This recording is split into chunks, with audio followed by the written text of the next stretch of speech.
Hello students, তো ইতিমধ্যে আমাৰ HS 2025 ৰ ৰিজাল্ট দিছে আৰু বহুতৰ এনেকুৱা হৈছে যে তেওঁলোকে ভাবমতে ৰিজাল্ট কৰিব পৰা নাই বা যিকোনো এটা সাবজেক্টত তেওঁলোকে যোনটো এক্সপেক্ট কৰিছিলে মাৰ্কস তাতকে বহুত কম নম্বৰ পাইছে তো তাৰ কাৰণে এটা আছে সলিউশন সেই সলিউশনটো হৈছে ৰিচেকিং কপি ৰিচেকিং এটা কপি ৰিচেকিংৰ ক্ষেত্ৰত বহুতে হেতু এটা কনফিউজনত আছে যে কপি ৰিচেকিংটো কৰো নে নকৰো কপি ৰিচেকিং কৰিলে পইচাটো এনে যাব নেকি বা কপি ৰিচেকিং কৰি নম্বৰ কমি যাব নেকি তো এনে ধৰণৰ বিভিন্ন চিন্তাত তেওঁলোকে কপি ৰিচেকিং কৰিম নে নকৰিম হেৰা ডাউটত আছে তো এতিয়া আমি আজি ভিডিঅ'ত ডিসকাস কৰিব চেষ্টা কৰিম যে কপি ৰিচেকিং কোনে কৰিব লাগে আৰু কোনে কৰিব নালাগে তেন্তে ভিডিঅ'টো ষ্টাৰ্ট কৰো এটা প্ৰথম কথাটো হ'ল কপি ৰিচেকিংৰ ক্ষেত্ৰত আমাৰ অলৰেডি নোটিছ এখন আহিছে তো আজি হয়তো ষ্টাৰ্ট হোৱা নাই কাইলৈ পা হয়তো ষ্টাৰ্ট হ'ব তো এটা কপি ৰিচেকিং ক্ষেত্ৰত আমাক কিমান বিচাৰিছে 500 रुपीस বিচাৰিছে তাত কি হ'ব কেতু কথা এটা বুজিবলগীয়া কথা যে কপি ৰিইভালুয়েশন নহয় তোমাকৰ কপিখন লৈ পেলাই তেওঁলোকে আকৌ কোৱেশ্চন আনসাৰ বিলাক কি লিখিছা কি নিলিখিছা হেবিলাক কিন্তু চোৱা নহয় তাত কি চোৱা হ'ব অকল চোৱা হ'ব যে তোমাকৰ মাৰ্কস বিলাক যে দিছে মাৰ্কস বিলাক প্লাস কৰাত ঠিকে আছে নাই হেতু চোৱা হ'ব কৰবাত কোনো এটা কোৱেশ্চন নুচোৱাকে থাকি গৈছে নেকি হেখিনি চোৱা হ'ব বা যোনটো মাৰ্কস বহিত আছে হেতু মাৰ্কস তোমাকৰ মাৰ্কশিটত আছে নাই হেতু চোৱা হ'ব কিন্তু তোমালোকে হেতু নহইবা যে আকৌ কোৱেশ্চন আনসাৰ কিন আকৌ চাব বা কোৱেশ্চন আনসাৰত দিব লাগিছিল মানে কোৱেশ্চন আনসাৰটো লিখিছা তোমালোকৰ 4 মাৰ্কসত তাত 1 মাৰ্কস দি থৈছে হেতু বহাই দিব হেতু তোমালোকে নহইবা তোমালোকৰ মই যোনখিনি কলো তিনটা পইণ্ট হে তিনটা পইণ্টে তেওঁলোকে ফলো কৰিব এটা কথাটো হ'ল যে ৰিচেকিং কৰাম নে নকৰাম হেতু এটা কনফিউজনত বহু ছাত্ৰ-ছাত্ৰী থকা দেখা গৈছে এতিয়া সব কপি ৰিচেকিংৰ ক্ষেত্ৰত এটা কথা মন কৰিবা যে তোমালোকৰ এক্সপেক্টেড মাৰ্ক কিমান আছিল আৰু তোমালোকে পাইছা কিমান এটা বহুতৰ এনেকুৱা হৈছে তেওঁলোকে ভাবিছিল যে মই 90 প্লাস পাম কিন্তু তেওঁলোকে মাত্ৰ পাইছে 65 বা 63 তেওঁলোকে কপি ৰিচেকিং কৰাব লাগে তেওঁলোকে কপি ৰিচেকিং কৰাব লাগে কিহৰ কাৰণে যে তেওঁলোকে এটা হিউজ মাৰ্কছৰ গেপত আছে তেওঁলোকে কাৰণ তেওঁলোকৰ 90 কোট আৰু 60 মানে প্ৰায় 25 to 30 ডিফাৰেন্স আছে গতিকে তেওঁলোকে কৰাব লাগে কিন্তু তেওঁলোকে কৰাব নালাগে যিসকলে ভাবিছে যে মোৰ 2-3 মাৰ্কছৰ কাৰণে মই কিবা এটা পুৰা নাই ধৰা 2-3 মাৰ্কছৰ গেপত আছে তেওঁলোক বলে মই 5 মাৰ্কছ বা 5 মাৰ্কছৰ আছে 2 3 4 5 তেনেকুৱা যদি তেওঁলোকে ভাবিছে তেতিয়াও তেওঁলোকে কপি ৰিচেকিং কৰাব নালাগে কাৰণ 2 3 4 মাৰ্কছত তোমালোকে হেতু খুব মানে কম দেখা যায় যে 2-3 মাৰ্কছ তেনেকে তেওঁলোকে ইনক্ৰিজ হয় বা 2-3 মাৰ্কছৰ হয়তো আমি ভাবাতকে কিবা এটা কভাৰ ভুল হৈছে বা ভাবাতকে কম নম্বৰ দিছে কিবা এটা খেলিমেলি হৈছে কিন্তু যদি স্যাটিসফ্যাকশনৰ কৰা হেতু মই মনা কৰা নাই স্যাটিসফ্যাকশনৰ কাৰণে যদি কৰিব বিচাৰিছে আপুনি 2-3 মাৰ্কছৰ কৰি চাও তেতে কৰিব পাৰা কিন্তু এনে 2-3 মাৰ্কছৰ কৰি লাভ নাই 2-3-4 5 ৰ ওপৰত কৰি লাভ নাই এতিয়া কথাটো হ'ল যে কোনে ৰিচেকিং কৰিব যিসকল ছাত্ৰ-ছাত্ৰী 5 বা তাতকে বেছি মই ক 10 প্লাস যিসকলৰ ডিফাৰেন্সটো তেওঁলোকে ভাবিছে যে মই আৰু 10 নম্বৰ আৰু পাব লাগিছিল বা 10তকৈ ওপৰত পাব লাগিছিল তেওঁলোকে কপি ৰিচেকিংত দিব পাৰে বা তোমালোকে যদি ভাবা যে মই 5 মাৰ্কছৰ ওপৰত কৰিব পাৰা হেতু কিন্তু মই অলৰেডি ক'লো যে 2-3 মাৰ্কছৰ কাৰণে কিন্তু কৰি লাভ নাই বহুতে এনেকুৱা হৈছে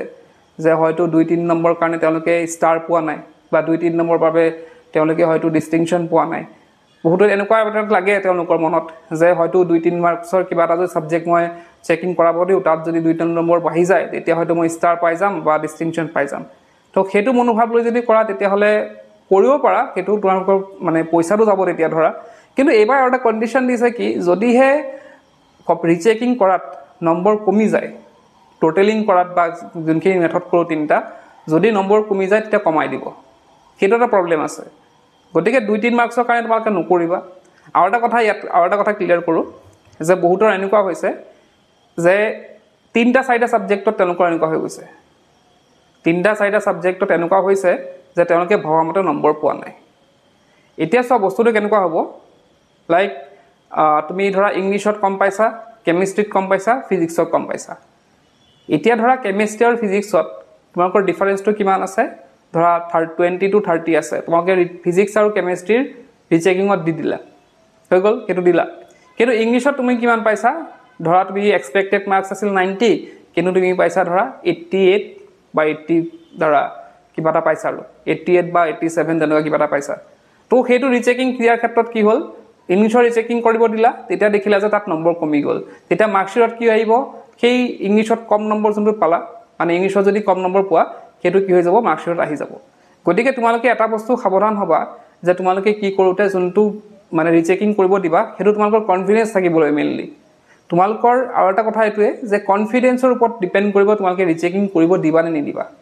যদি তোমালোকৰ কনফিডেন্স আছে যে হয় মই ইমানখিনি লিখিছো ইমানখিনি পাবই লাগিব লাগিলে তোমালোকৰ টিচাৰৰ লগত কনসাল্ট কৰা নিজৰ টিচাৰৰ লগত কনসাল্ট কৰা যে স্যাৰ মই এইখিনি এনেকে লিখিছিলো গতিকে মই নম্বৰটো পাব লাগিছিল নে বা কিবা মোৰ ভুল হৈছিল নে কিবা ৰিচেকিং কৰিলে লাভ হ'ব নে নহব তো তোমালোকৰ টিচাৰৰ লগত কনসাল্ট কৰা তেওঁলোকে আৰু বেটাৰ জানিব তোমালোকতকে তোমালোকৰ হয়তো পেপাৰখন আহি পেলাই টিচাৰৰ লগত ডিসকাস কৰিছিলা তেওঁলোকে হয়তো জানিছিলে বস্তুখিনি কেনেকৈ কি কৰিছা গতিকে তেওঁলোকৰ লগত ডিসকাস কৰি তোমালোকে এটা কনক্লুজন ওলাব পাৰা যে তোমালোকে ৰিচেকিং কৰিবা নে নকৰিবা আৰু এটা কি কৰিব পাৰা যদিহে হেতু ক'লো যে যদি কনফিডেন্স থাকে তোমালোকে 500 টকাৰ কথা চিন্তা কৰি লাভ নাই 500 টকা বহুত আহিব যাব কিন্তু তোমালোকৰ মনত এটা ডাউটছ থাকি যাব যে মই ৰিচেকিং কৰালে হয়তো নম্বৰ বাহিলে হয় তো হেতু ডাউট নাৰাখিবলৈ যদি কনফিডেন্স আছে তোমালোকৰ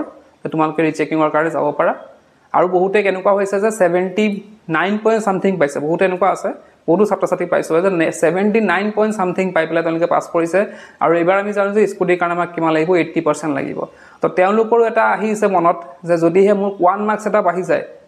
কবা যদি 1 বা 2 মাৰ্কস বাঢ়ি যায় মই কিন্তু 80% পাম তো হেতু এপ্লাই কৰোতে এটা কথা চিন্তা কৰিবা যে কৰবাত যোনটো সাবজেক্টৰ কনফিডেন্স আছে যে মোৰ এটো সাবজেক্টত মই 2 মাৰ্কস বাঢ়িব পাৰে ৰিচেকিংৰ কাৰণে দিলে এটো সাবজেক্টৰ মোৰ 2 মাৰ্কস বাঢ়িব পাৰে বা 3 মাৰ্কস বাঢ়িব পাৰে এই পাৰ্টিকুলাৰ সাবজেক্টটো হে তোমালোকে ৰিচেকিংৰ কাৰণে দিবা আৰু যদি কনফিডেন্স নাই তেতিয়াহলে দি লাভ নাই পিছত উল্টা ৰিডিউস হৈ গলে দিগদাৰ হ'ব গতিকে এইখিনি কথা ৰিচেকিংৰ ক্ষেত্ৰত আশা কৰিছো বুজি পাইছা এতিয়া বস্তুবিলাক তো বস্তুবিলাক অলপ ভালকে পুৰণা কোৱেশ্চন পেপাৰখন মানে হৈ যোৱা কোৱেশ্চন পেপাৰখন এবাৰ ভালকে চোৱা কোট কিবা ভুল কৰিছিলা নেকি বা ৰিচেকিং কৰি দিলে হয়তো নম্বৰ বাঢ়িবও পাৰে তো বস্তুবিলাক অলপ ভালকে চাই চিতি ৰিচেকিংৰ কাৰণে 15 ডেজ আছে যেহেতু গতিকে 15 ডেজ মানে 15 ডেজৰ ভিতৰত কৰিলে হ'ল অলপ ভাবি চিন্তি কৰা আশা কৰিছো ৰিচেকিং মানে যোনখিনি কৰে সকলোৱে যাতে নম্বৰ বাঢ়ে সেইটো আশা কৰি আজি ভিডিঅ'টো শেষ কৰিলো কিপ ৱাচিং একেলা